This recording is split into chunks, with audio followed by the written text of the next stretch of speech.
He grabbed her wrist so hard she felt her bones shift, then smiled. "You think anyone's coming for you?"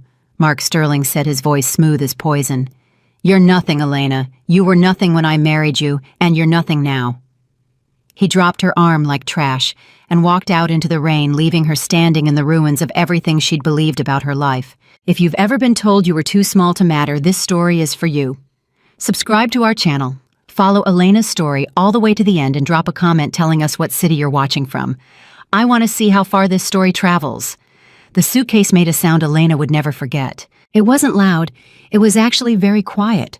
A soft, mechanical click as the locking mechanism snapped into place. But in the stillness of their Beacon Hill townhouse, with the rain hammering the windows and the city lights blurring through the glass, that sound hit her like a gunshot. She stood in the doorway of their bedroom, the bedroom they had shared for 11 years, and watched her husband zip the last compartment of his rolling suitcase with the calm, unhurried movements of a man who had made his decision long before this moment. "Mark." Her voice came out smaller than she intended. "Mark, what is this?" He didn't look up right away. That was the thing about Mark Sterling. He had a gift for making you wait, for making you feel like your question, your presence, your entire existence was an interruption to something more important happening inside his head. When he finally turned, there was nothing on his face. No anger, no guilt. Nothing that looked like 11 years of shared mornings and shared dinners and shared promises. Just a kind of clinical detachment, like a doctor reviewing test results. "I think you know what this is," he said. Elena's hand found the doorframe. She needed something solid beneath her fingers. "I don't," she said. "I really don't. Because 3 weeks ago, you were talking about Nantucket. You said we'd go in August. You said, Elena." The way he said her name, flat-tired, like he was already bored by this conversation, made her stop. "I've been unhappy for a long time." "You never said, because I kept hoping." He picked up the suitcase and set it upright, handle extended, ready to roll. "I kept hoping you'd figure out how to grow, how to become someone who could actually keep up with where I'm going." She felt the words land in her chest one by one. "Keep up," she repeated slowly. "My world is getting bigger, Elena. The company is expanding.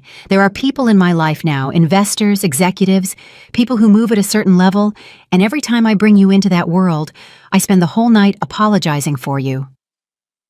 The rain outside got louder, or maybe the blood rushing in her ears just made it seem that way. "You apologize for me," she said. "Not in so many words." He almost looked sympathetic. Almost. "But yes, you don't know how to talk to these people. You get quiet.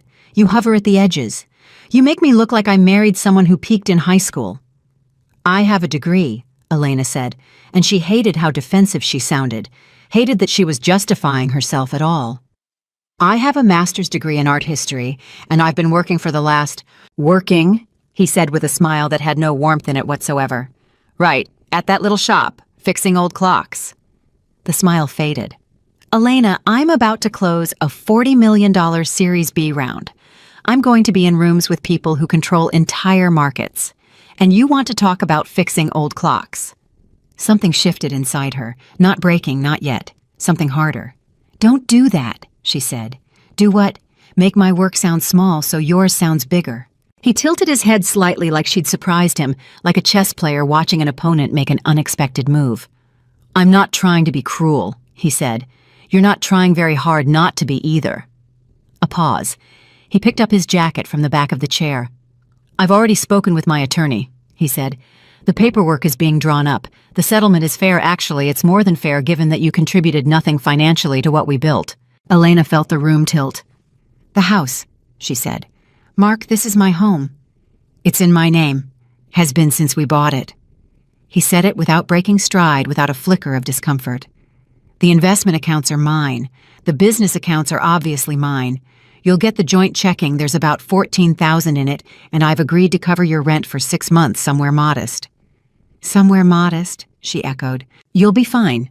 He walked toward the door. He was going to walk past her. She realized he was just going to walk right past her like she was furniture. "You're resourceful when you have to be. You'll figure something out." 11 years, she said. He stopped. Not because of guilt. She could tell it wasn't guilt. It was more like he was giving her one final moment to say whatever she needed to say so she couldn't claim later that he hadn't listened. 11 years, Elena said again, and her voice was steadier than she expected. I gave up the fellowship in Florence for you. I moved my entire life to Boston for you.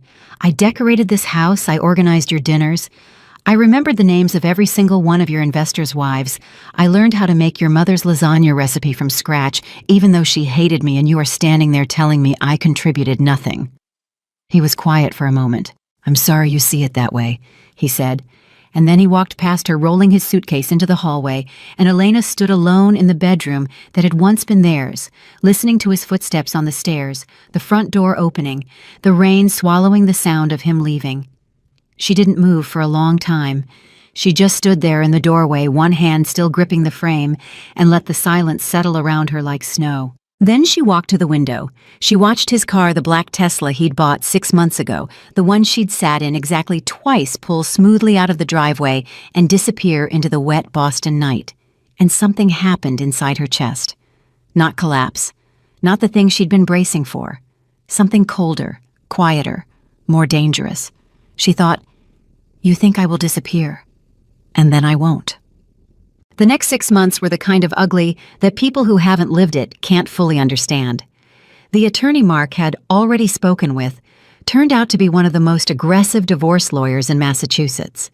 Every document that came through was designed not just to divide assets, but to minimize, to dismiss, to reduce Elena Vance, the woman she'd been before she became Elena Sterling, to a line item on a settlement agreement. She got the $14,000 from the joint checking. She got a 6-month transitional housing allowance that amounted to a check for $8,000. She got their secondhand furniture, which his lawyers somehow managed to list as worth less than $3,000 total. She got the clock. That was the part that almost made her laugh in a way that had nothing to do with anything being funny. Among all the items in their home, the one thing she'd brought into the marriage herself, an old broken mantel clock she'd picked up at an estate sale the year before she met Mark. One she'd always meant to restore, but never found the time that was listed in the asset division as belonging to her. Estimated value $40. She took it. She took it, and the furniture, and the $14,000, and the $8,000 in housing funds, and she found a small apartment in a neighborhood that Mark Sterling would never have called anything but modest. And she sat on the floor of that apartment the first night, surrounded by boxes and that broken clock, and she did not cry. She didn't cry because she was too busy thinking, too busy making a list. Not a list of grievances, not a plan for revenge, not yet, maybe not ever, just a list of what she actually knew, what she could actually do, what the hands that Mark had called useless were actually capable of. She knew antiques. She knew clockwork, the intricate language of gears and springs and escapements. She knew how to look at something broken and see what it was supposed to be.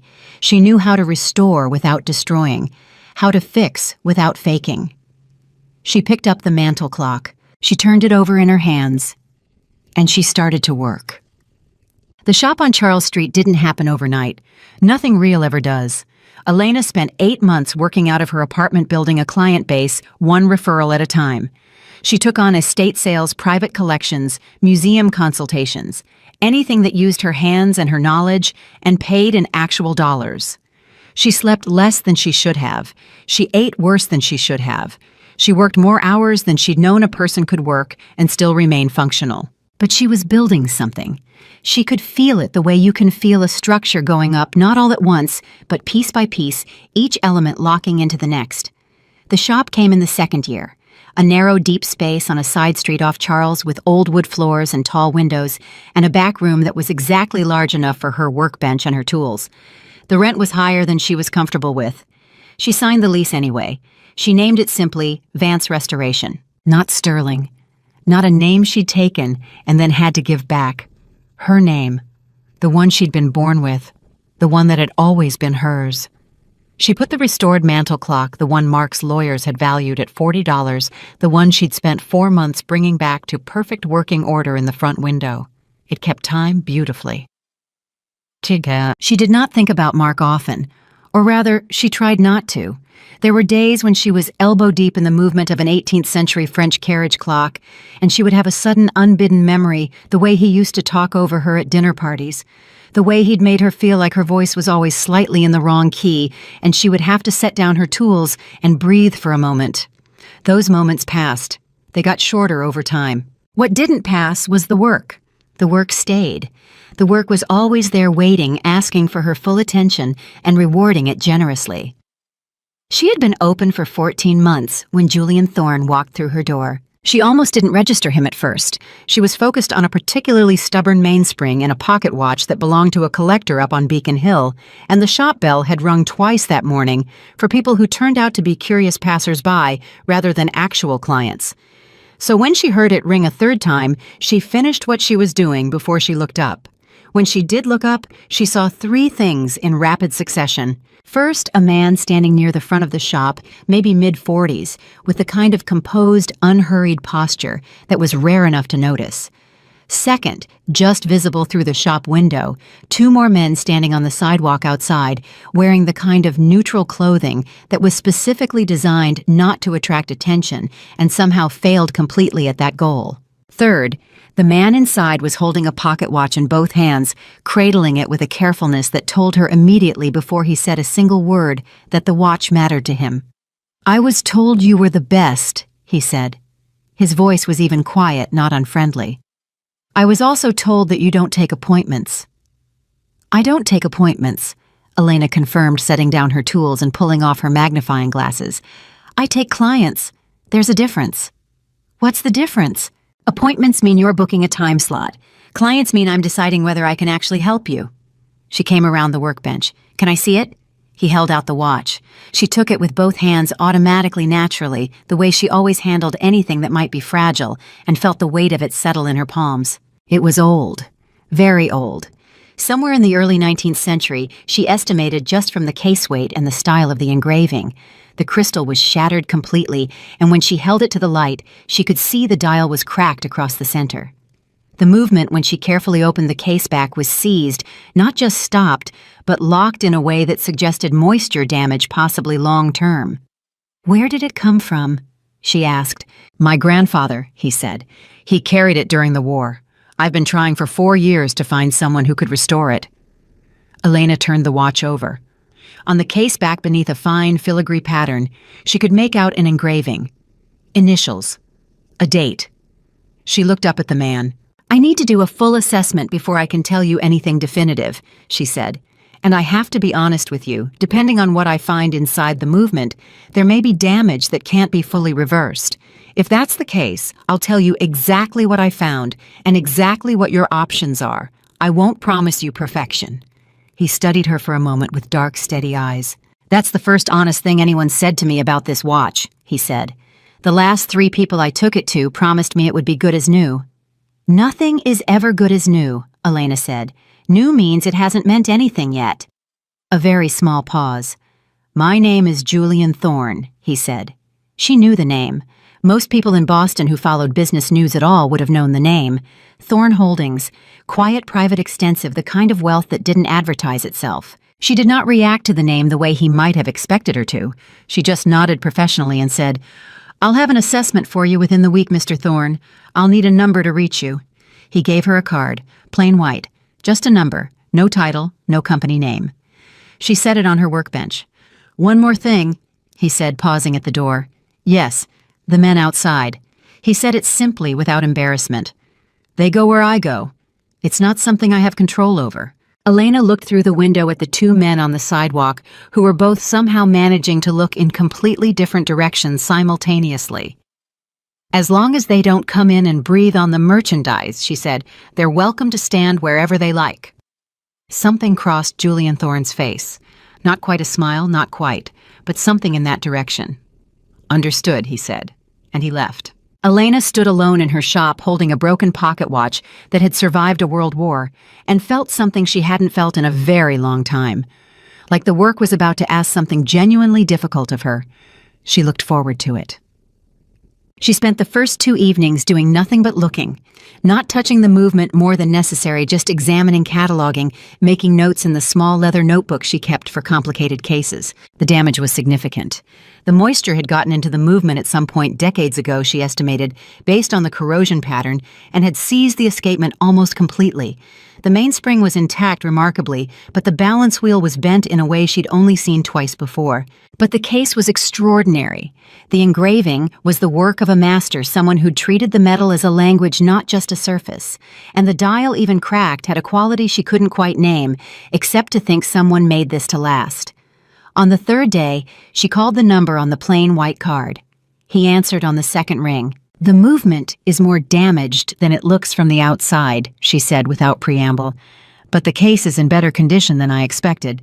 I want you to know before I go any further fixing, this will take time. Real time. I won't rush it." A pause. "How much time?" he asked. "Minimum 3 months. Possibly 4. Another pause. "All right," he said. "You don't want to negotiate on that." "Why would I?" he said. "You're the expert. I don't negotiate expertise." Elena looked down at her notebook. "There's one more thing," she said. "When I'm done, it won't be perfect. There's a small scar on the inner movement plate right at the center that I can clean and stabilize, but I cannot make disappear. It's been part of this watch for too long." "Keep it," he said immediately. She blinked. "Keep the scar." "It's part of the watch's history," he said. "My grandfather didn't carry a perfect object. He carried this one. I want it back the way it was, not a cleaned-up version of what it might have been." Elena was quiet for a moment. "All right, Mr. Thorne," she said. "Then I know exactly how to restore this." She could hear very faintly what might have been a sound of relief on the other end of the line. "Thank you," he said. She hung up and sat for a long moment in the quiet of her shop, with the traffic muffled outside and the restored mantel clock keeping perfect time in the window. She thought about what Mark had said on the night he left. "You'll figure something out." She looked at the pocket watch on her workbench, wrapped carefully in archival cloth, waiting for her attention. She picked up her tools, and she began. 3 weeks into restoring Julian Thorne's pocket watch, Elena made a mistake. Not with the watch, with herself. She'd been working past midnight again, something she'd started doing without fully deciding to the way bad habits and good habits both tend to arrive quietly through the back door. The shop was dark except for the focused beam of her work lamp. The city outside had gone mostly quiet, and she was cleaning the pivot holes in the watch's movement with a piece of pegwood so thin it was practically a suggestion of a tool.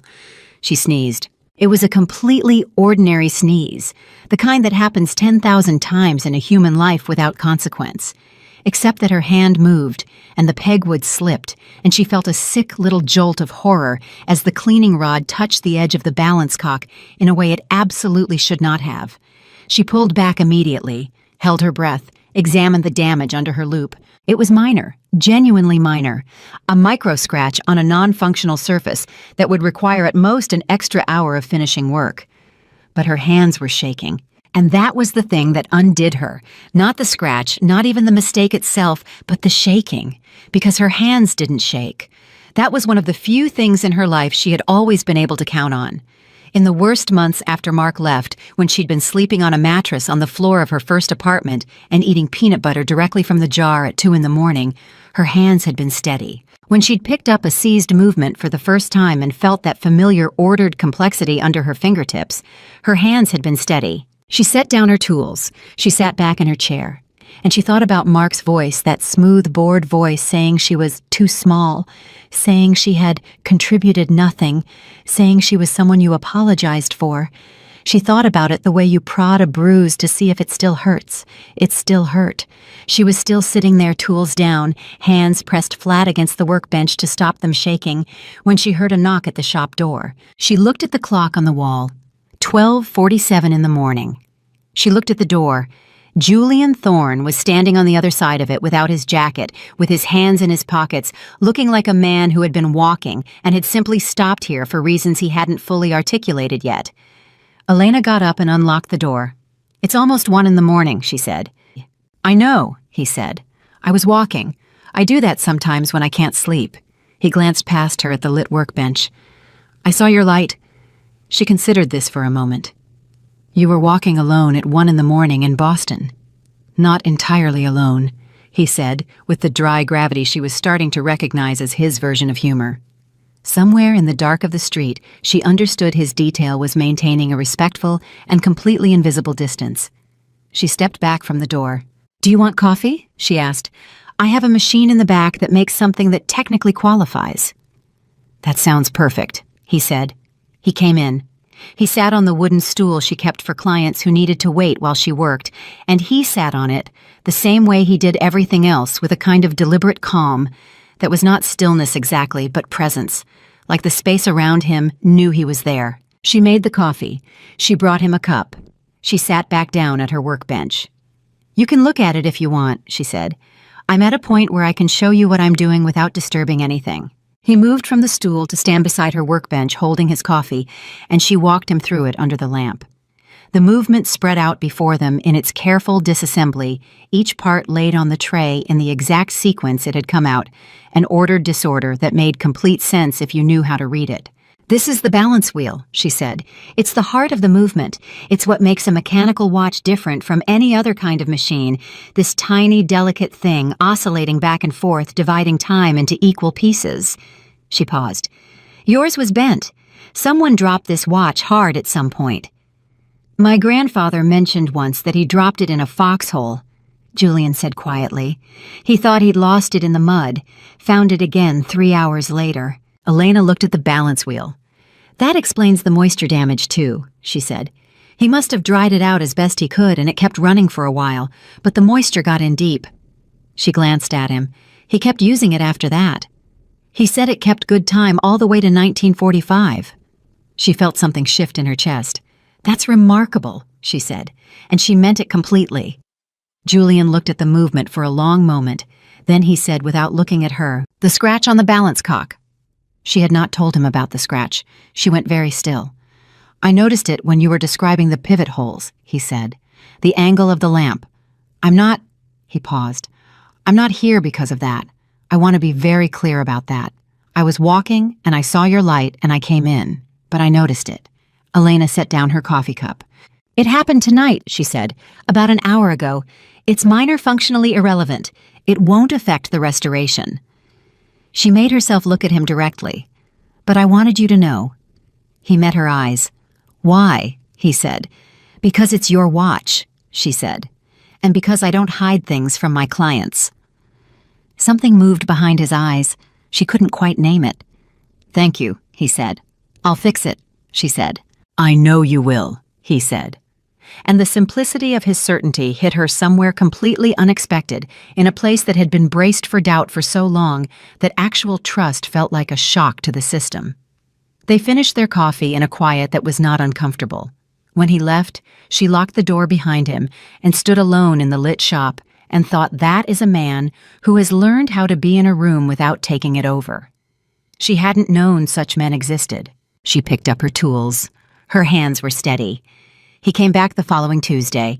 Not to check on the watch. He didn't ask about the watch. He brought lunch. 2 sandwiches in paper bags from the deli 2 streets over, and he set one on the corner of her workbench without ceremony and sat on his stool and ate his without making any particular production of the gesture. Elena looked at the sandwich. She looked at him. "You didn't have to do that," she said. "I know," he said. "I was hungry. I thought you might be too." She was, in fact, extremely hungry. She had not eaten since 6 that morning. She ate the sandwich. They talked not about anything of great consequence at first. She asked about the war, about his grandfather, and Julian told her in pieces the way you tell stories about people you loved and lost, not in one clean narrative, but in fragments, each one carefully chosen, like he was giving her only the parts he was sure about. His grandfather had been a watchmaker's apprentice before the war, had carried the watch as a kind of professional promise to himself that he would go back, that there would be a after. "He made it back," Elena said. "He did." Julian looked at his coffee. "He didn't go back to watchmaking, though. He said his hands weren't steady enough anymore." A pause. "So he became an accountant."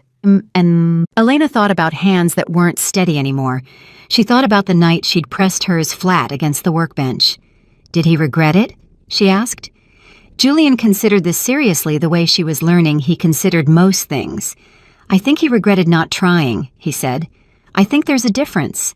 The shop bell hadn't rung in 2 hours, and the light outside was going gold gray with late afternoon, and Elena had an almost physical sensation of some tension she'd been carrying for so long, she'd stopped noticing it loosening just slightly somewhere along her spine. "My ex-husband thought my work was something to be embarrassed by," she said. She hadn't planned to say it. It simply came out the way truths sometimes do in quiet spaces with the right kind of listener. "He used to call it fixing old clocks, like it was a hobby I hadn't outgrown." Julian said nothing. He didn't rush in with reassurance, didn't fill the space with automatic comfort. He just waited. "He said I was too small for his world," she continued. "Those were his exact words, that I didn't know how to grow." "And what did you say?" Julian asked. "I didn't say anything," she said. "I wish I had. At the time, I stood there and let it land." "What would you say now?" She thought about it. "I'd say that making something last is not a small thing," she said. "That knowing what something is worth, really worth, not just on paper, is not a small thing." She looked at the movement on her bench. "That fixing old clocks is actually keeping time alive. And I'd say that his world is getting smaller, not bigger, because he doesn't know the difference." Julian was quiet for a moment. Then he said, "He sounds like a man who confused the size of his noise with the size of his significance." Elena looked at him. Then she laughed. It came out unexpected and completely real, and she pressed her hand over her mouth for a second like she'd surprised herself. Julian's expression shifted into something that was definitively this time a smile. "I'll be back Thursday," he said, finishing his coffee. "I'm having lunch at the place on the corner. You should eat something that isn't a sandwich." "Is that an invitation?" "It's a standing offer," he said. "You're free to decline it." He left. Elena sat alone in her shop, and for the first time in a very long time, she found herself thinking about something other than work.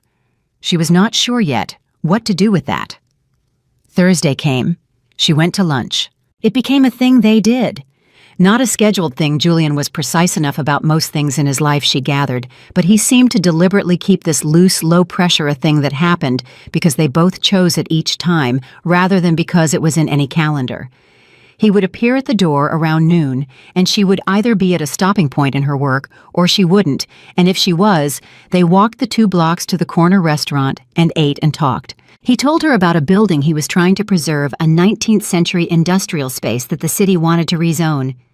She told him about the estate sale she'd gone to in Cambridge, where she'd found a Vienna regulator clock in the basement, wrapped in a shower curtain, and nearly wept with joy.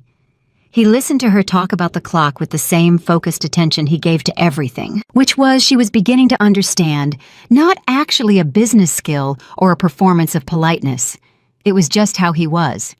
He was a man who, when he was with you, was actually with you. 6 weeks into their Thursdays, he said something that stayed with her. They were walking back to the shop after lunch, and he said very quietly, not breaking stride, "I haven't done this in a long time." "Eaten lunch?" she said. "Had somewhere to be," he said. "That wasn't work." She glanced at him. "Neither have I," she said. They walked the rest of the way in silence, but it was a different kind of silence than before, fuller somehow, like a room that had just had the windows opened. She was 3 weeks from completing the watch when the first call came from Mark. She almost didn't recognize the number she'd deleted his contact long ago, but there was something about the Boston area code and the pattern of digits, some old familiar arrangement, that made her stomach tighten before her brain had fully registered what she was seeing. She stood in the back room of her shop with her phone in her hand for a long moment. Then she sent it to voicemail. The voicemail lasted 43 seconds. She made herself listen to all of it. His voice was different from how she remembered. Tighter, faster. The smooth, bored quality was gone, replaced by something that moved too quickly, tripped over itself. "Elena, it's Mark. I know it's been a while. I need to talk to you. I need to talk to you in person. There are some things happening that I can't. I just need 5 minutes. Please, call me back, please." She stood with the phone in her hand. "Please." Mark Sterling did not say please. In 11 years of marriage, she could count the times she'd heard that word from him on one hand and still have fingers left over. She did not call him back. She went back to her workbench, and she picked up her tools, and she worked. But her hands were not entirely steady, and she knew it, and she hated it, and she worked through it anyway because that was what she did. Julian called that evening an actual phone call, not a message, which was slightly unusual. "You seem distant," he said. which was also unusual. Directness was something she'd come to expect from him, but he was usually careful about the edge of it. "I'm fine," she said. A pause. "That's the first time you've said something to me that you knew wasn't true," he said. She closed her eyes.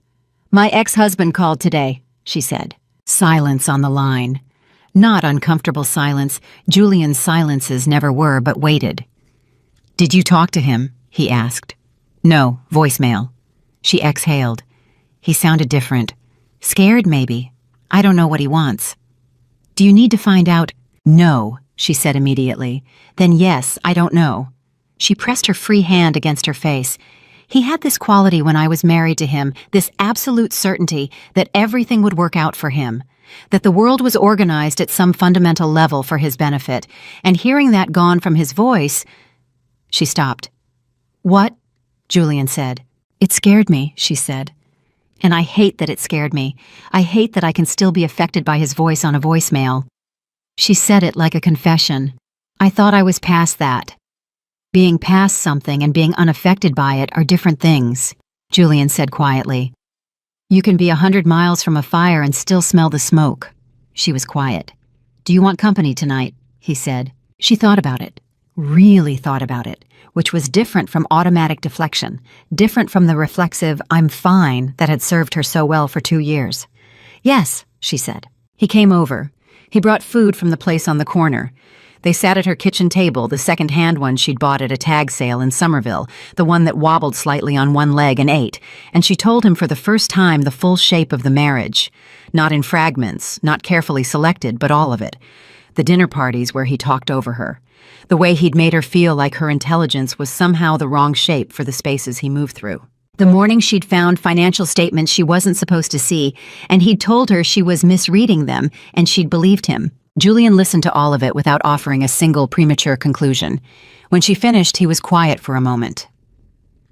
"The financial statements," he said. "I shouldn't have brought that up," she said. "No, tell me what you remember, what you saw." She frowned.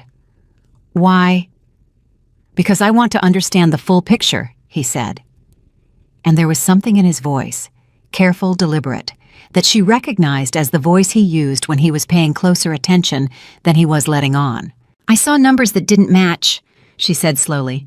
"Revenue figures that looked too clean, investment returns that I thought at the time I just didn't understand finance well enough. He told me I didn't." Julian nodded slowly. "Okay," he said. "Okay," she said. "That's all." "For now," he said. She looked at him across the wobbling table. "Julian," she said, "what do you know?" He met her eyes. "Nothing I can prove yet," he said. And that was when she understood that Julian Thorne's presence in her life was not entirely a coincidence, that somewhere between the pocket watch and the Thursday lunches and the late-night coffee, something else had been happening, something quieter, more deliberate, running beneath the surface of the ordinary like a current under still water. She should have been angry, part of her was. But a larger part of her was thinking about those financial statements, about Mark's frightened voicemail, about the smooth, bored certainty she'd spent 11 years living under, and what it would mean, what it would actually concretely mean if that certainty had been built on sand. "Tell me," she said. And Julian told her. Not everything, not yet, but enough. Enough for her to understand that when Mark Sterling called her the next morning, and he did call again at 7:42, while she was still in her kitchen with her first cup of coffee, she knew something he didn't know. She knew. She let it ring 3 times, then she picked up. "Mark," she said. Her voice was calm, steady, the voice of a woman who had spent 2 years rebuilding something from nothing, who had held broken things together with patience and precision, and the refusal to be hurried. "Elena." His voice cracked slightly on her name. "I need to see you. I need to explain some things." "Then come to the shop," she said. A silence. "Your shop," he said. "Unless you've forgotten where it is," she said. Another silence. "I'll be there at 2, he said. She hung up. She sat at the kitchen table for a moment, both hands wrapped around her coffee cup. Then she called Julian. "He's coming to the shop at 2, she said. "I know," Julian said. "How do you know?" "Because I know Mark Sterling." he said quietly. And because a man who is losing control of everything always goes back to the last place he felt like he had it. Elena looked at the mantel clock on her shelf, the one she'd restored in the first terrible months after the divorce, the one that kept perfect time, the one Mark's lawyers had valued at $40. "Then I'll be ready," she said. She finished her coffee. She got dressed. She opened the shop at 8:30 like she did every morning, hung the small sign in the window, turned on the work lamp over her bench. She picked up Julian's grandfather's pocket watch, nearly complete now, its movement clean, and ordered the balance wheel oscillating with a regularity so precise it was almost musical. She worked until 2 o'clock. When the bell above the door rang, her hands were steady. They were always steady when it mattered. He was 7 minutes late. Elena knew this because she had been watching the clock on the wall, not obsessively, not with her heart hammering, but with the same measured attention she gave to anything that required timing. 7 minutes. In 11 years of marriage, Mark Sterling had never once been late to anything that mattered to him. Board meetings, investor dinners, golf games with men whose names appeared in Forbes, he was always early to those, always precise. 7 minutes late to see her told her something she filed away quietly, like a note in a case log. When the bell rang and he walked in, her first thought was that he looked smaller. Not physically, he was still the same height, still well-dressed in the automatic, expensive way of a man whose clothes were selected by someone else. But there was something compressed about him, something that had been pushed inward. The expansive room-filling certainty she had spent 11 years navigating was still there, but it was working harder than it used to, performing itself rather than simply existing. She recognized the difference because she had spent 2 years rebuilding her own sense of self from scratch, and she knew exactly what it looked like when someone was holding a structure together from the inside by sheer force of will. "Elena," he said. "Mark," she said. She did not get up from her workbench. She had decided that before he arrived, that she would not perform the social reflex of standing to greet him, would not give her body the chance to slide back into old habits of deference. She stayed seated, tools in hand, and let him come to her. He looked around the shop.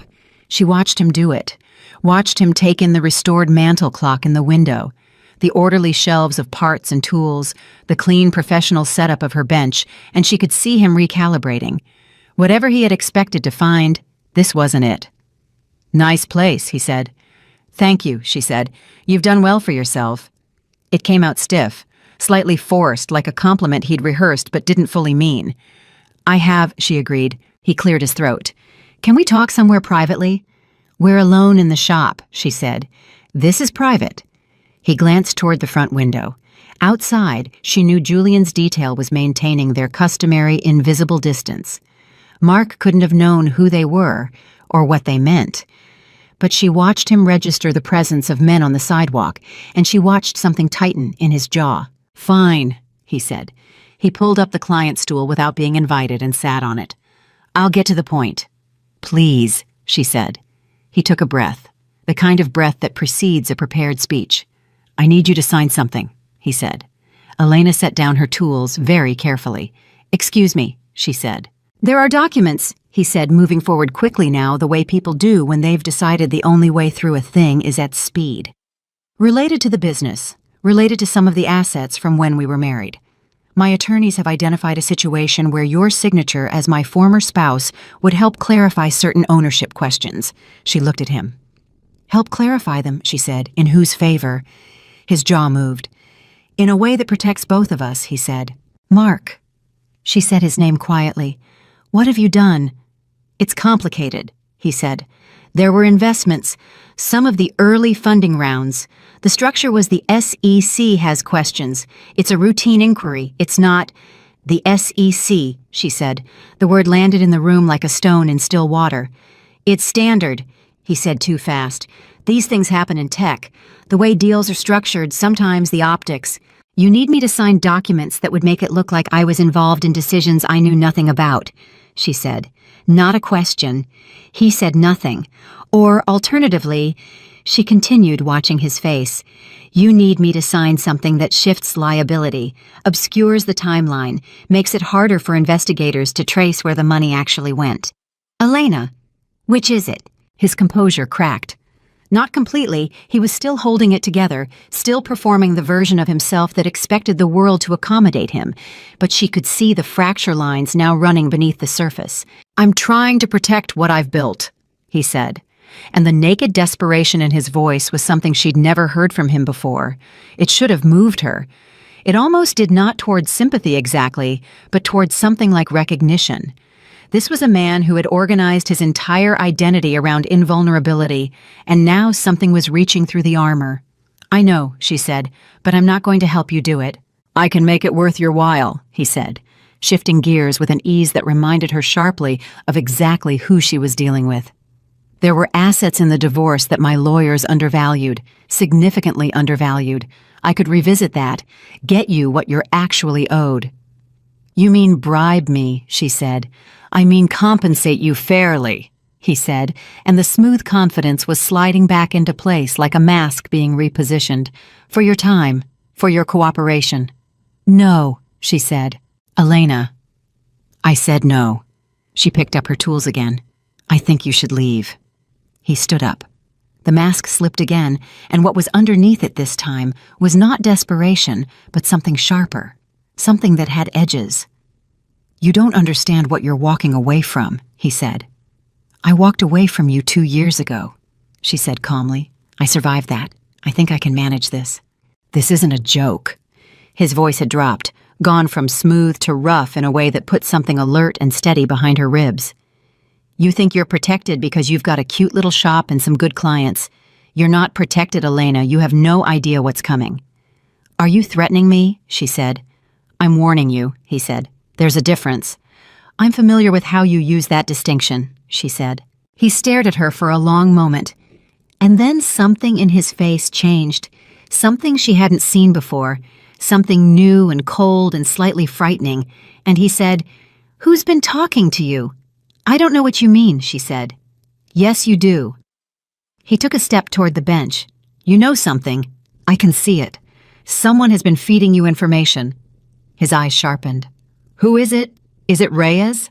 Is it someone from the Dalton firm?" "No one has been feeding me information," she said.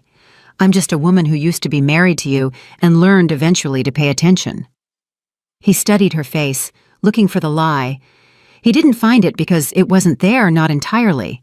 Julian had told her things, yes, but what she'd said was also true. She had spent 11 years paying attention, even when he'd made her feel like her attention was worth nothing. "I need those signatures," he said quietly. "I need them, Elena."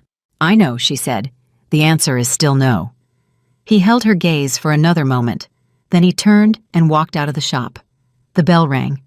Elena sat alone in the sudden quiet and let out a breath she hadn't known she was holding. Her hands were shaking again.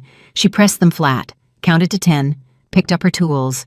She was back at work, or trying to be, when her phone buzzed. "Julian." "He left," she said before Julian could speak. "I know," Julian said. "Are you all right?" "He wanted me to sign documents," she said. "Legal documents, something related to the SEC inquiry." A pause, a very specific kind of pause. "He mentioned the SEC to you directly," Julian said. "He did. He also mentioned that someone might be feeding me information."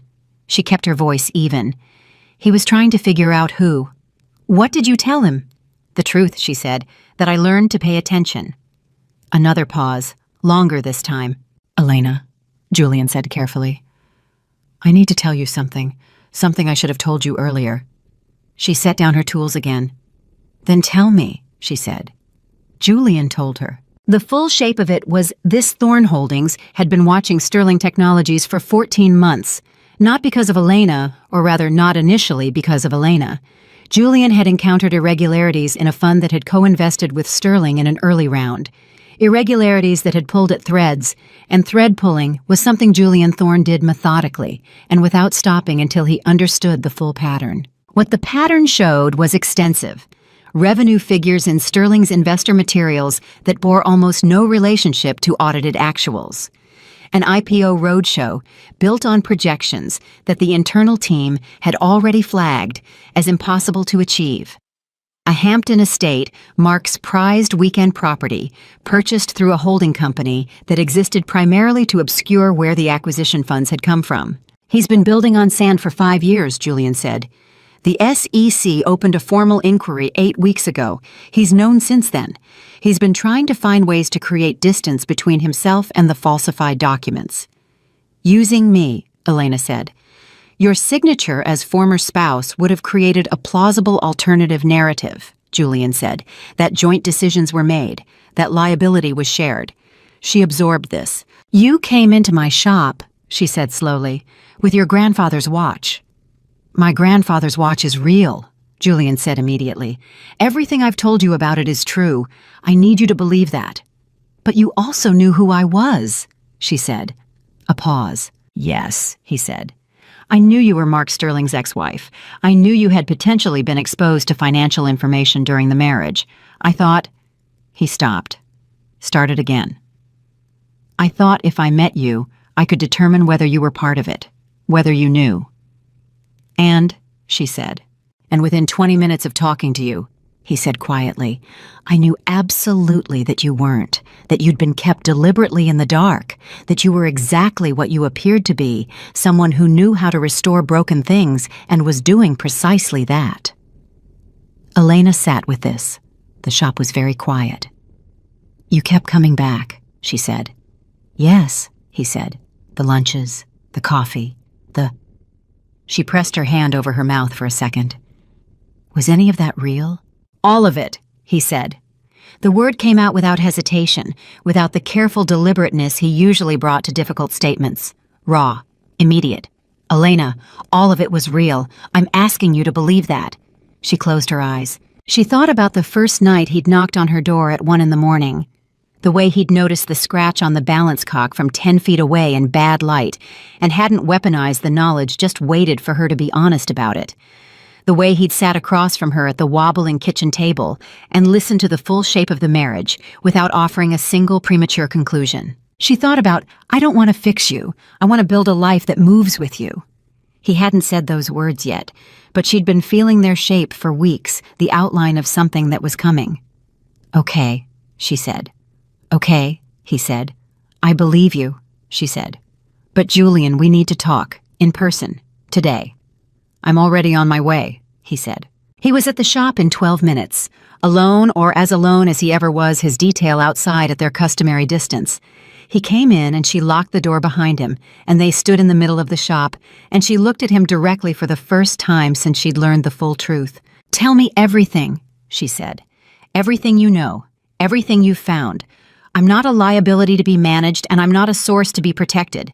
If this involves my name, my former name, my signature, my history, I am a party to this, and I want to understand it completely. He held her gaze.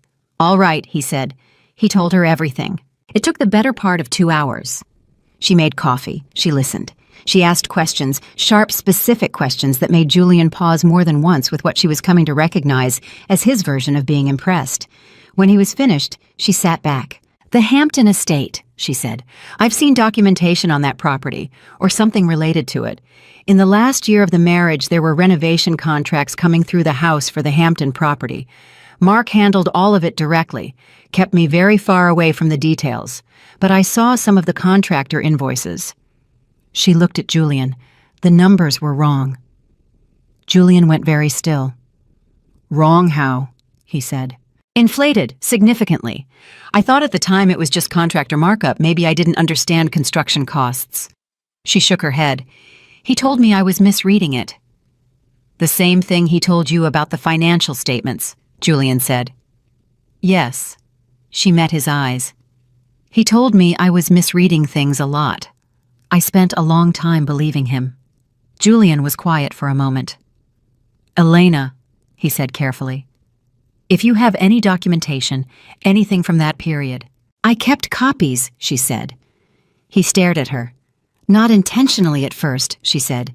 In the last year of the marriage, I was trying to understand where we stood financially. I knew something was wrong. I didn't know what.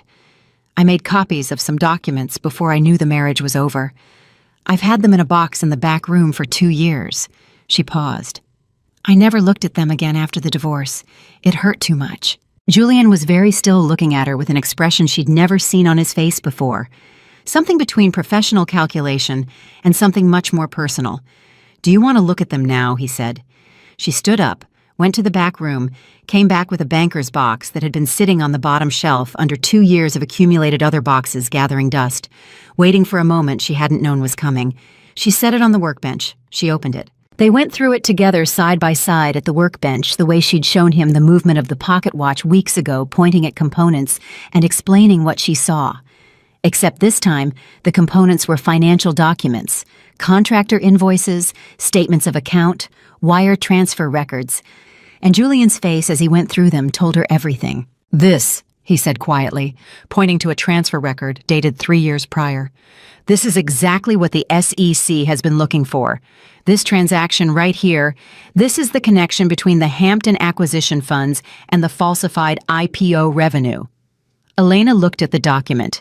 She had held this paper in her hands 3 years ago in the last cold months of her marriage and not understood what she was looking at. "He knew I had this," she said slowly, "or suspected I might. That's why he wanted me to sign the documents, not just to create an alternative narrative." She looked up. "He wanted to know what I knew. He wanted to get in front of it." "Yes," Julian said.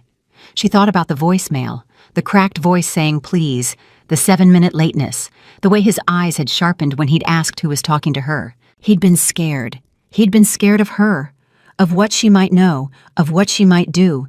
The man who had called her nothing, who had told her she was too small for his world, who had walked out of their marriage with the certainty that she would disappear quietly into whatever modest corner of life he'd left her. That man was scared of her. She didn't feel triumph. She wasn't built for triumph, not that way. What she felt was something quieter and more solid, a final complete understanding that she had never been nothing, that her attention, her memory, her careful, patient habit of paying attention to things that mattered, those had been real and significant all along. She simply hadn't had anyone tell her so. "We need to get this to your attorney," Julian said, "and mine, today." "I know," she said. He pulled out his phone, and then her shop bell rang. They both looked up. Mark Sterling was standing on the other side of the glass door. He was not alone. There was another man with him, compact, expressionless, standing slightly too close to the door.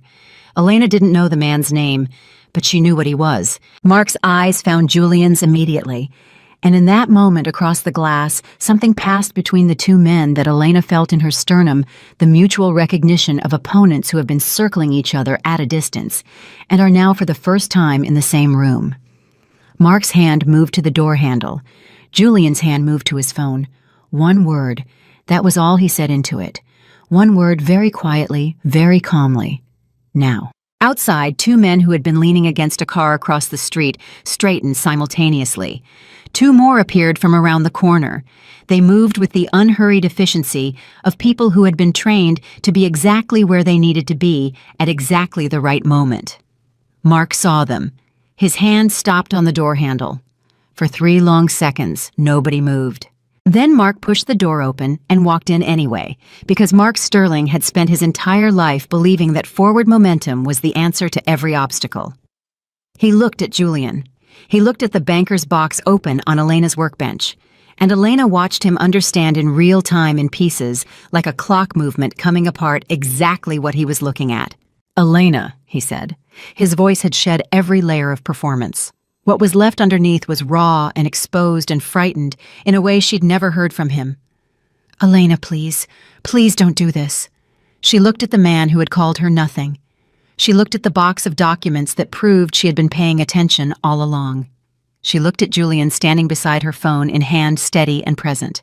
And she said very quietly, "I'm not doing anything to you, Mark. You did this to yourself." For a moment, nobody in the shop moved. Mark stood just inside the door, the man behind him filling the frame, and the only sound was the mantel clock in the window keeping its perfect, indifferent time. Elena felt the quality of the silence, the way you feel a change in air pressure, something building, something about to break. Then Mark's eyes moved from Julian to the banker's box on the workbench and back to Julian, and Elena watched him do the math. Watched him put together the pieces he hadn't known he was missing until this exact moment. Julian Thorne, the documents, the timing of everything. "You," Mark said, not to Elena, to Julian. Julian didn't answer. He didn't need to. "How long?" Mark said. His voice had gone very flat, very controlled, the way voices do when the person using them is working extremely hard not to come apart. "How long have you been running this?" "Long enough," Julian said. Mark laughed. It was not a good sound, short and hard and entirely without humor. "You used her," he said. "You walked into her shop and you used her to get to me." "That's not what happened," Julian said. "That's exactly what happened." Mark took a step forward, and Elena felt the man in the doorway shift his weight in response, and she felt Julian's hand move almost imperceptibly, not toward her, not reaching, just present, just there, and the whole room recalibrated around that single small motion. "Mark," Elena said. He turned to her, and the thing she saw on his face then was something she hadn't expected. Not anger, not the calculated coldness she'd known in the marriage, but something genuinely wounded. Like a man who had convinced himself of a story about himself for so long that having it challenged felt like a physical injury. "Did you know?" he said. "Did you know from the beginning who he was, what he wanted?" "No," she said, and it was the truth. "But you gave him the documents," he said. "I gave him what I had," she said. "What I've had for 2 years. What I kept because something told me to keep it even when I couldn't explain why." She held his gaze. "I kept it because I spent 11 years being told I was misreading things, and some part of me refused to believe I was wrong about all of it." Mark stared at her. Something moved through his face, something complicated. Elena had known this man for 11 years, and she still couldn't entirely read what it was. Then he said very quietly, "I need you to understand something. What I built, Sterling Technologies, it started real. The vision was real. The first 3 years, everything I showed investors was accurate. The numbers were real." "And then," Julian said. Mark's jaw tightened, and then the market shifted. The revenue targets I'd committed to became impossible.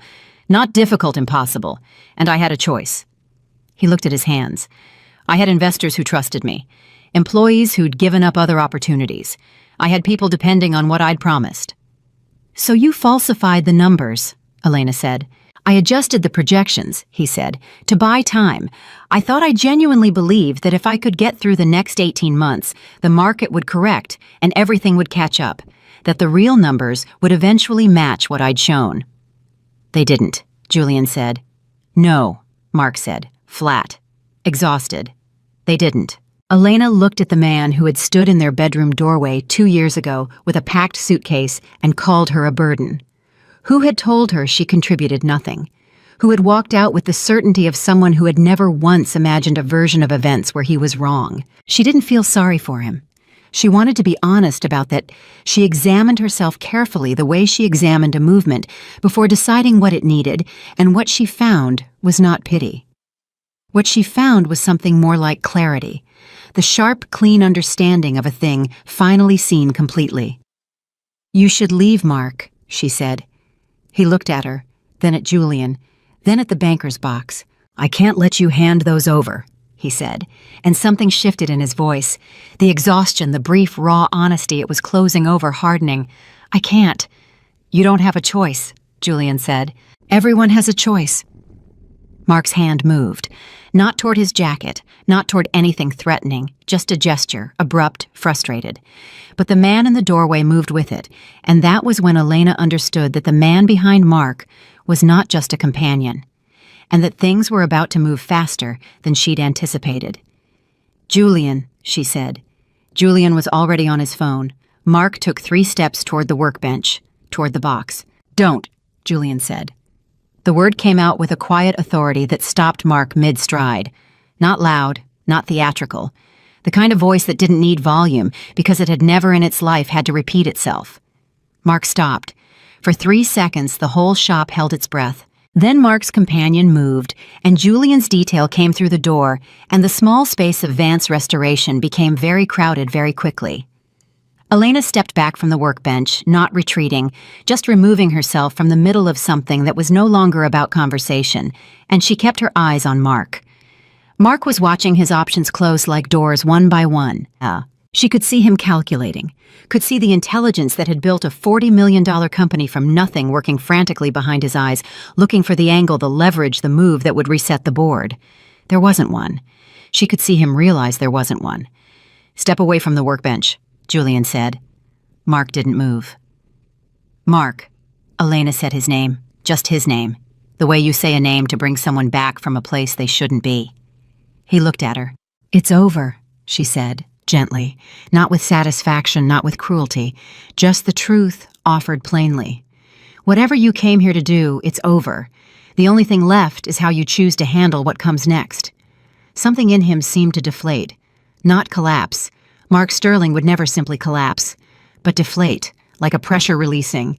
He took one step back from the workbench. Julian's lead man moved between Mark and the box without being asked, smooth and practiced, and Mark watched it happen with the expression of a man watching his last card played against him. My attorneys will be in touch, Julian said. I'd strongly recommend you contact yours immediately. Mark looked at Elena one last time. She expected anger. She was prepared for it. What she got instead was something that rattled her. More than anger, would have a look of genuine, complicated grief. The look of a man who was understanding in real time that the version of events he'd built in his mind, where he was the visionary who'd been forced into impossible choices where Elena had been an obstacle and Julian was the enemy, was not the true version. That the true version was simpler and worse and entirely his own making. I'm sorry, he said. Elena looked at him for a long moment. I know, she said. He left. The man from the doorway left with him. Julian's detail remained one inside one at the door with the quiet efficiency of people whose job it was to ensure that exits were permanent. Julian crossed the shop to Elena. She was gripping the edge of the workbench, not dramatically, just holding on. Her knuckles were slightly white. Are you okay? He said. I will be, she said. Give me a minute. He gave her the minute. He stood beside her, not touching, not filling the space with reassurance she hadn't asked for. Just present. After a moment, she released the workbench. His attorney is going to come after me for turning over those documents, she said. My legal team will address that before end of business today, Julian said. You are a voluntary witness. The documents are yours, copies made during the marriage of materials that pass through the household. You have every right to provide them. I know, she said. I'm not worried, she paused. I am a little. That's reasonable, he said. I hate that he said he was sorry, she said. I hate that it landed. Why do you hate that? She thought about it honestly. Because I wanted clean edges, she said. I wanted him to be entirely what he was. At his worst, cold dismissive, the man who packed his suitcase and called me a burden. And instead, he's also a man who built something he believed in and then made choices that destroyed it. And now I have to hold both of those things at once, and it's untidy. Julian was quiet for a moment. The best restorations are always untidy, he said. She looked at him. You don't restore things by making them simple, he continued. You restore them by understanding all of their complexity, including the damage. He held her gaze. You know this better than anyone. She did know this. She looked at the pocket watch on her bench, fully restored now, waiting in its archival cloth for her to complete the last step, the final polish, the crystal replacement, the moment she returned it to the person it belonged to. She had kept the scar. Right at the center of the movement plate where the corrosion had bitten deepest, there was a mark that no amount of cleaning had fully erased. She'd stabilized it, made it permanent rather than progressive, made it part of the watch's history rather than its ongoing damage. She thought about that now. All right, she said. Let's get your attorneys on the phone. What followed was not dramatic in the way Mark's visit had been dramatic. It was the other kind of drama, the slow, grinding, highly procedural drama of legal process. Julian's legal team was a different species entirely from the attorneys Mark had used in the divorce, a firm whose name Elena only vaguely recognized, but whose quiet confidence on the call told her everything she needed to know about their caliber. She answered questions for 2 hours. She walked them through each document in the banker's box, describing the context in which she'd seen each one during the marriage, dating her memory as precisely as she could. The attorney on the call, a woman named Clara Reyes, whose voice had the particular quality of someone who had built their career on never being surprised, asked sharp, precise questions that Elena answered equally sharply. At the end of the call, Clara Reyes said, Ms. Vance, I want to be direct with you. What you've provided today is significant. It closes a gap in the documentary record that the SEC has been working around for months. You should expect to be contacted formally, and you will have full support from this firm throughout that process. Thank you, Elena said. One more thing, Clara said. The settlement from your divorce, the asset valuation. I've looked at the numbers. If you're interested, there are grounds to revisit. Elena looked at Julian across the shop. Let's talk about that another time, she said. One thing at a time. After the call, the shop was quiet again, in the way that follows large events, the specific silence of aftermath when the air is still charged, but the action has passed. Elena sat on the client stool. Julian leaned against the workbench. For a little while, neither of them said anything. The watch is done, she said finally. He looked at her. I finished the last steps this morning, she said.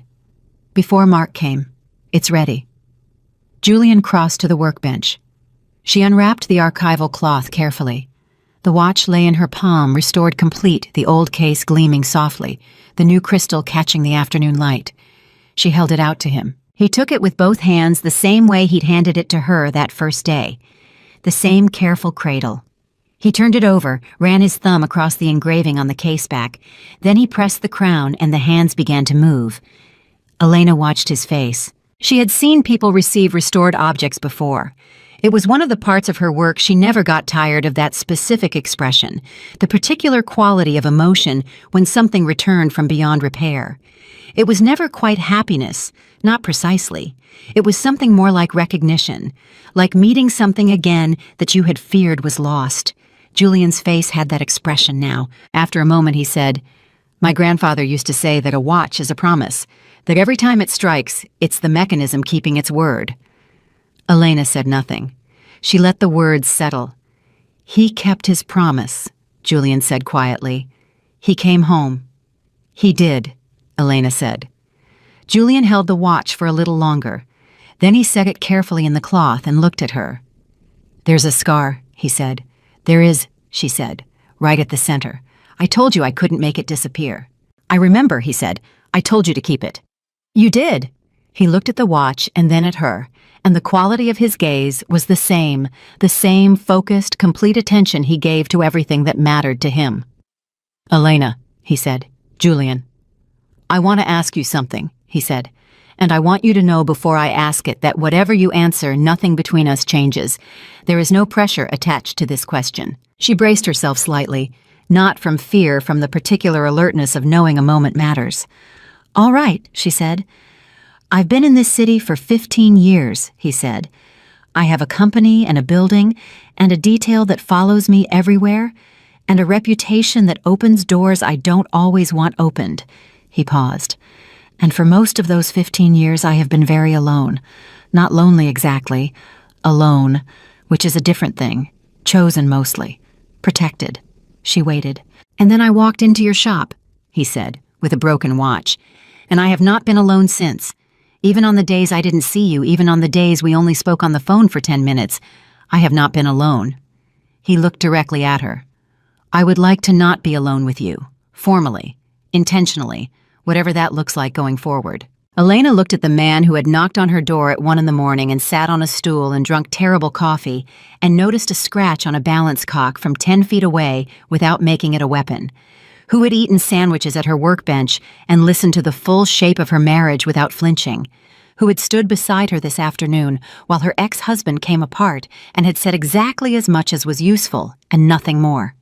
I would like that too, she said. Something shifted in his face, something that had been held carefully in place for a long time releasing.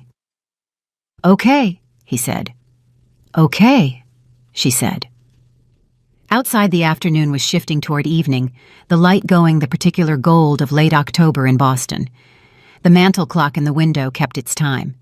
The restored pocket watch lay wrapped in its cloth, its mechanism moving, keeping its word. Elena thought, I rebuilt this shop from nothing.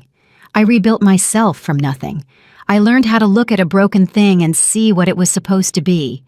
And then she thought with a clarity that was not frightening, but felt like coming level after a long time off balance, I know what this is supposed to be.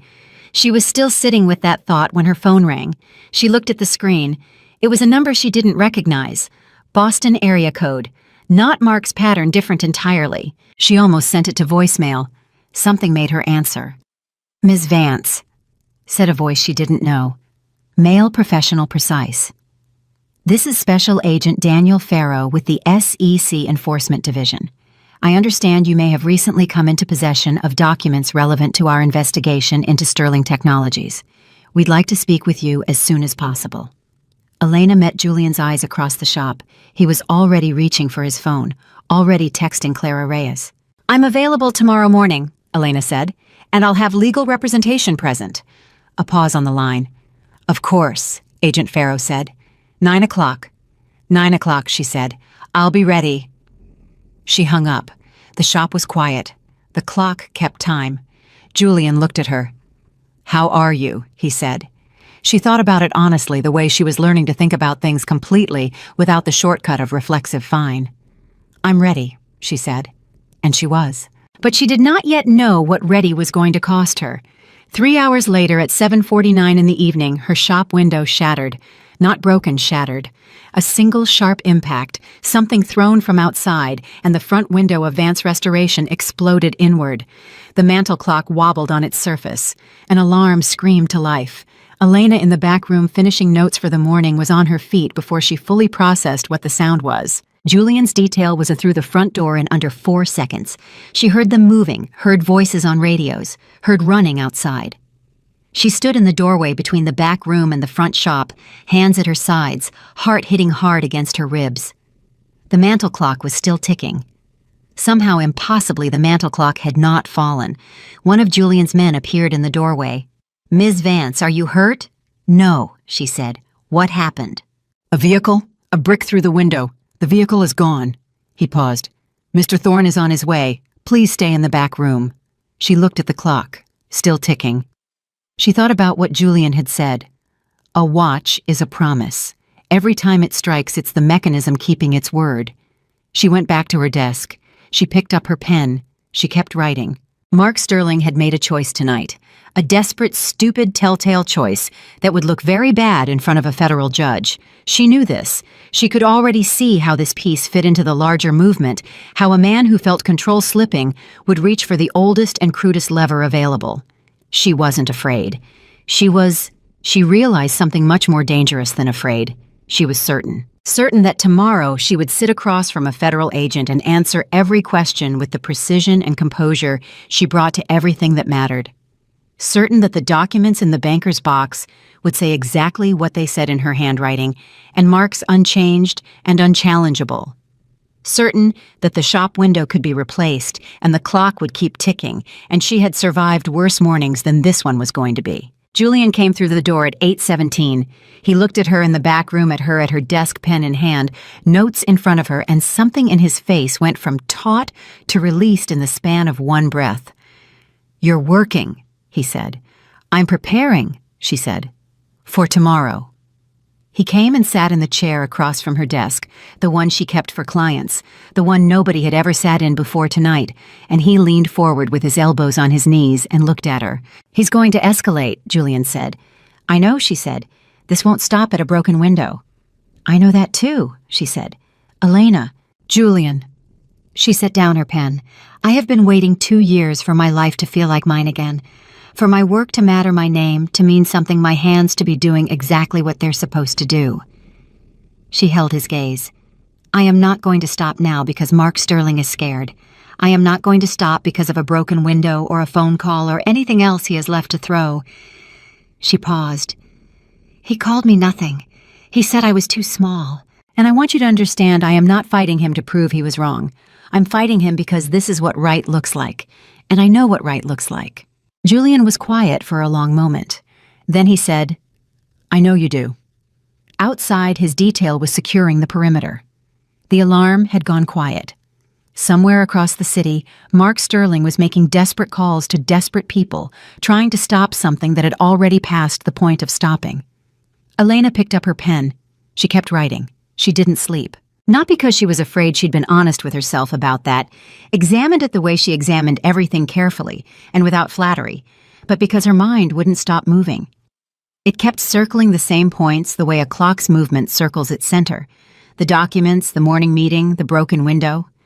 Julian's face when he'd found her still working, still writing, still there. At 4 in the morning, she gave up pretending and made coffee and sat at her kitchen table, the wobbling one, the tag sale one, and read through her notes until they were memorized.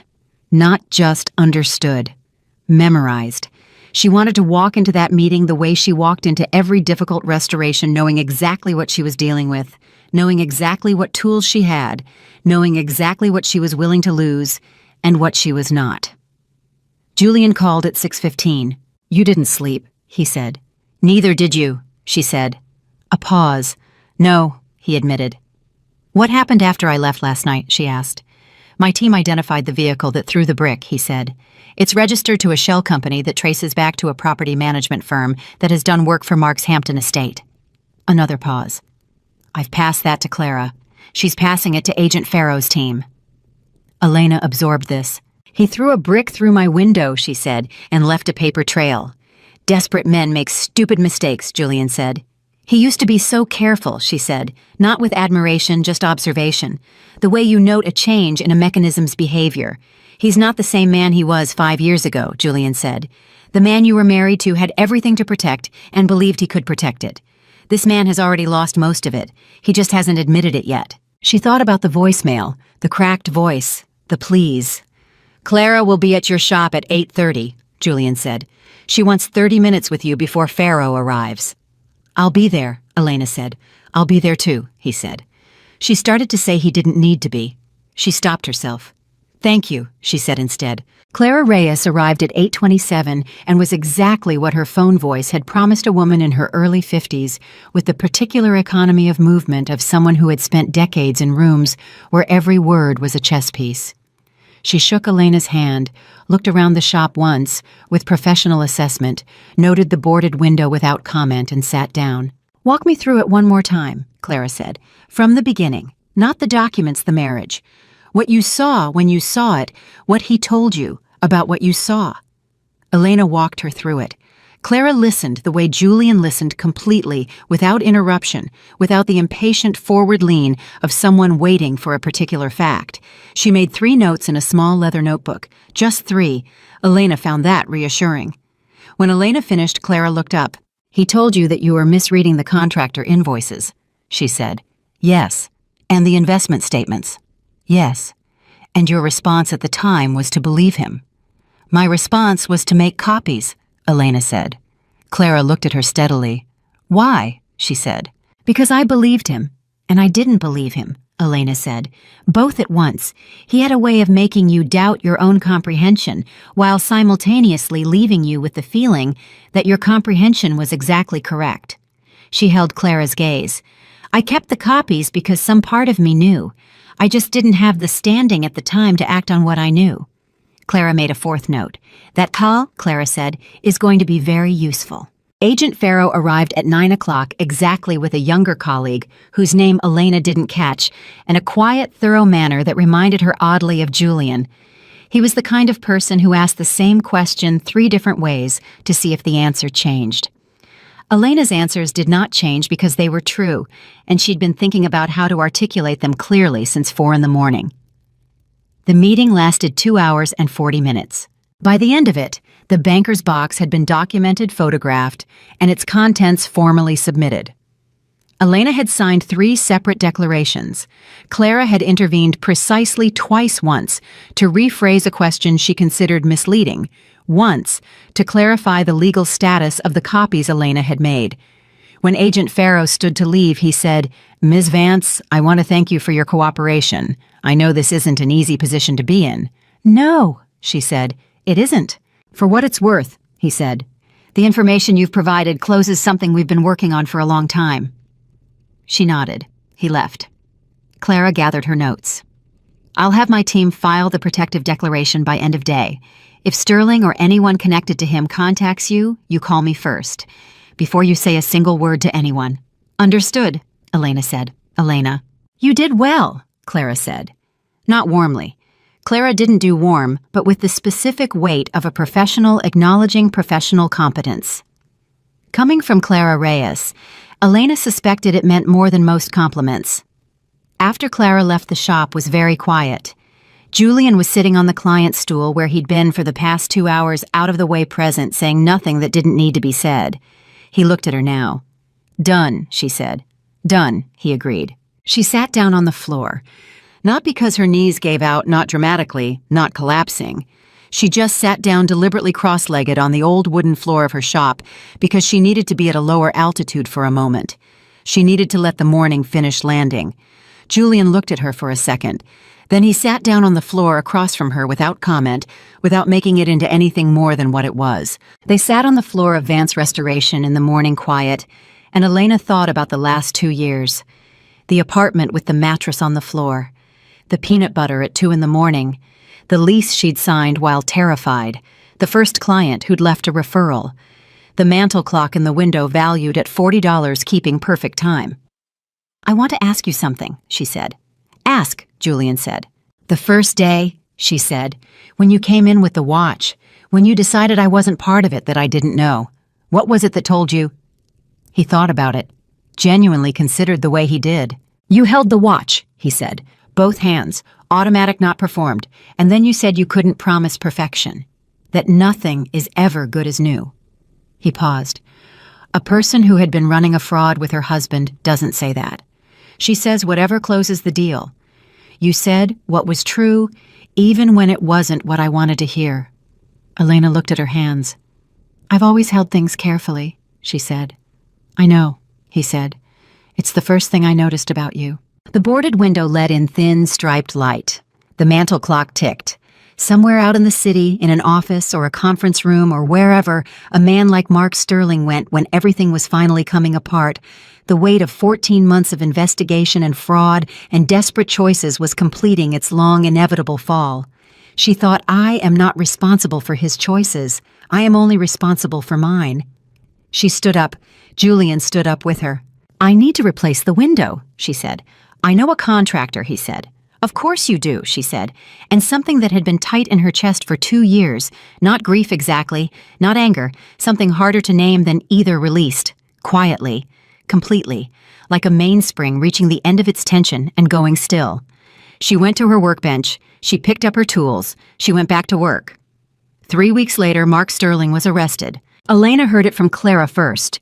A call at 7 a.m, precise and brief. The SEC had filed formal charges. The U.S. Attorney's Office had joined. There were 17 counts, including securities fraud, wire fraud, and obstruction of justice. The brick through her window had added a charge of witness intimidation that Clara described with professional satisfaction as the kind of mistake that makes prosecutors' lives considerably easier.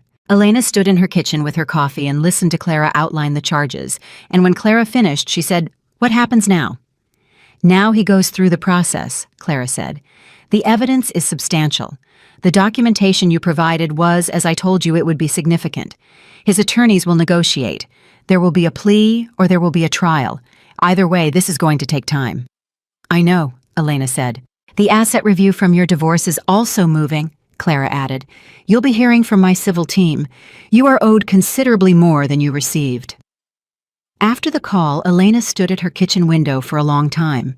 She thought about whether she felt anything she hadn't expected to feel.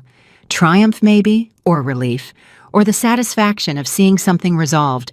What she actually felt was simpler than any of those. She felt free. Not the explosive, dramatic freedom of a door blown open, the other kind, the quiet kind, the kind that comes when you realize a weight you've been carrying for so long, you stop noticing it is simply no longer there. She set down her coffee. She got dressed. She opened the shop.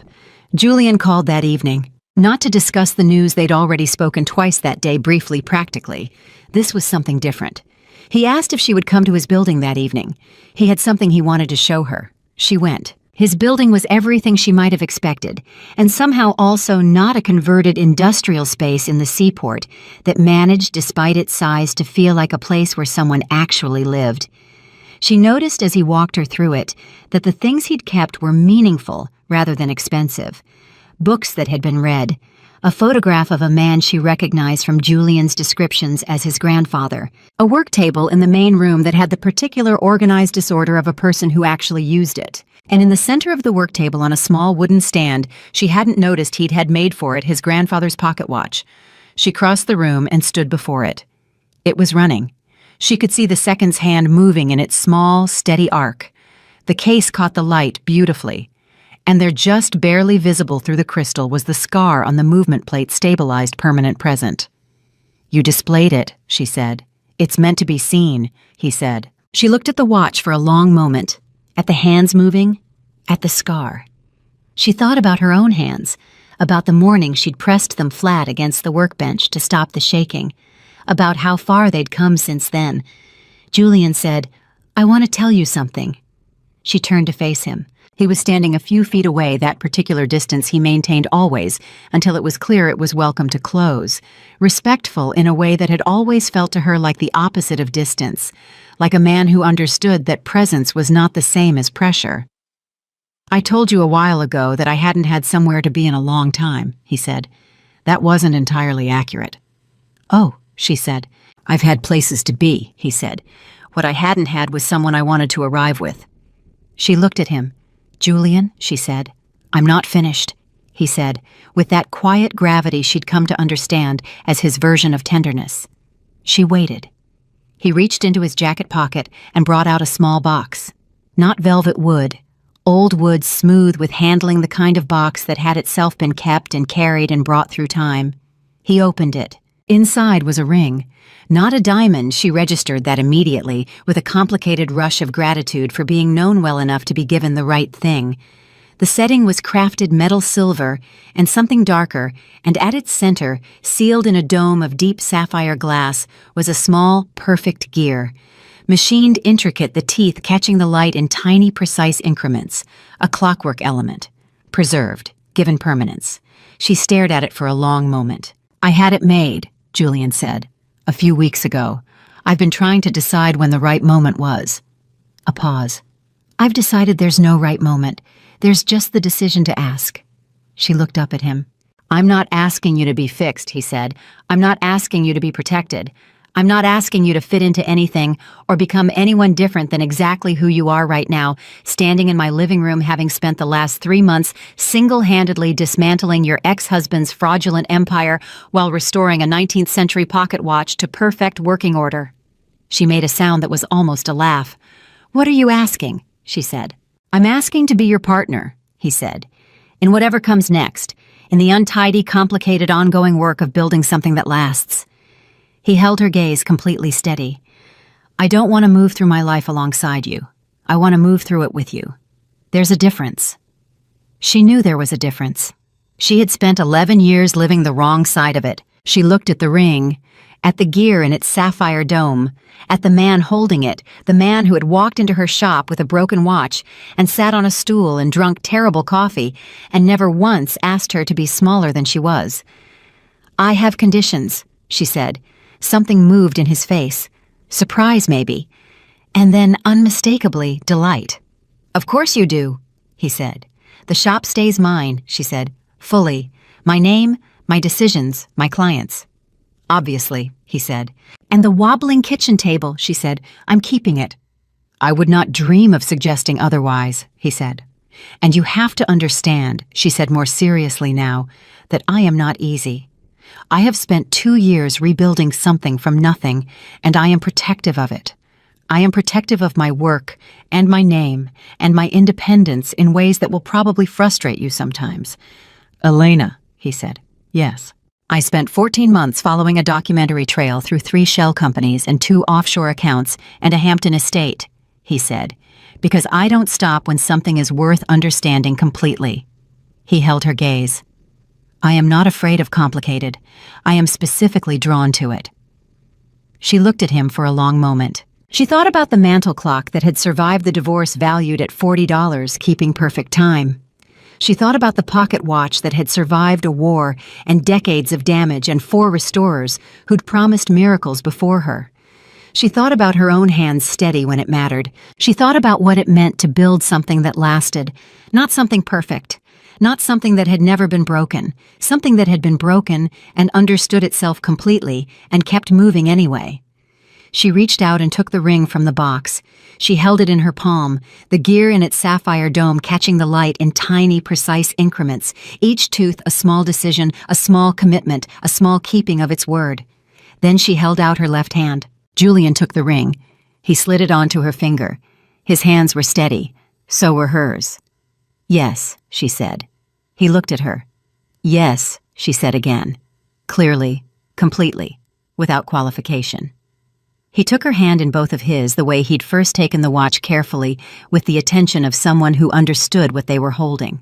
They stood like that for a moment in the quiet of his living room, with the city outside and the watch ticking on its stand and the gear in its sapphire dome on her finger, catching the last of the evening light.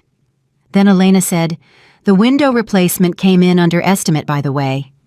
Julian looked at her. "I thought you should know," she said, "since you recommended the contractor." He put his face in his hands briefly. She could see between his fingers that he was smiling. 6 months later, Mark Sterling accepted a plea agreement. 12 years minimum security, full forfeiture of assets, including the Hampton estate. The SEC settlement included restitution to investors whose money had been used to construct the fiction of a company that had at some fundamental level stopped being real long before it stopped claiming to be. Elena read the coverage in the Globe on a Thursday morning, sitting at the wobbling kitchen table with her coffee, and felt exactly what she had expected to feel, nothing dramatic. Just the quiet closure of a chapter that had already been closed in every way that mattered long before the legal system caught up. She set down the paper. She picked up her coffee. Through the wall, she could hear the sound of Julian on an early call, his voice low and precise, the particular cadence he used in business contexts that she'd come to find, she admitted to herself, deeply reassuring. Not because it signaled safety, because it signaled that the man in the next room was exactly who he appeared to be in every room.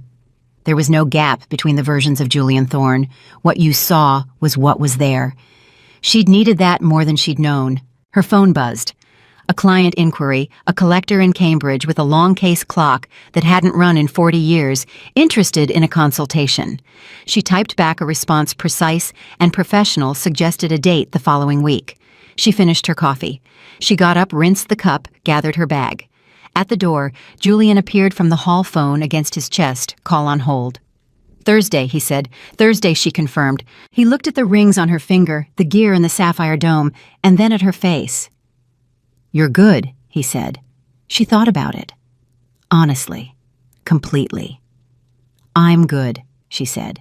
And she meant it the way she meant everything now, with the full weight of a woman who had learned at considerable cost the difference between saying what was expected and saying what was true. She walked out into the morning. The shop was 3 blocks away. The window had been replaced with better glass than the original. The mantel clock still stood in it, keeping time. Vance Restoration, her name, her work, her hands, was open 5 days a week and had a 3-month wait list that she maintained with the same precision she brought to every movement she touched. She walked those 3 blocks the way she did every morning now, without hurry, without the old, compressed watchfulness of a woman who had spent too long waiting for someone to tell her she was too small. She walked like a person who owned the space her body occupied, like a person who had built something from nothing, and knew with complete and unshakable certainty that she could do it again if she had to. She unlocked the shop, turned on the work lamp, tied back her hair. She picked up her tools. Outside, the city went about its morning, traffic and voices, and the particular layered sound of Boston, doing what it always did, continuing relentlessly, magnificently on. Inside, in the focused beam of her work lamp, Elena Vance did what she had always done. She held broken things in her steady hands, and she brought them back, and she made them last. That was the work. That had always been the work, and she was just getting started.